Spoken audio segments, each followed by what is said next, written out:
Takot kang mag-delegate? Nahihirapan ka din magtiwala lalo na ikaw ay negosyante?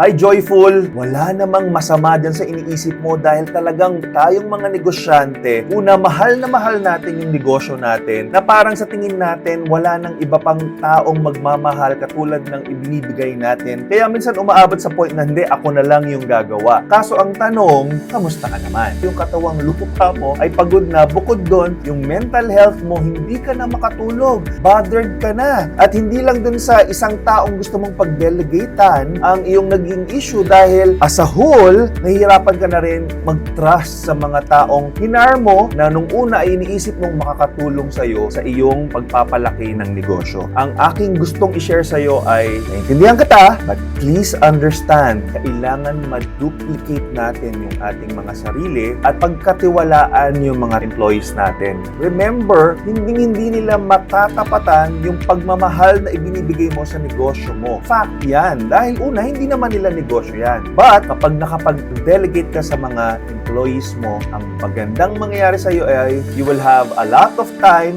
muna, for self-care. That way, mababawasan lahat ng stresses na dinadala mo. And pangalawa, all the more na makakapag-focus ka dun sa mga bagay na makakapagpa-expand palalo ng negosyo mo. So, delegate na.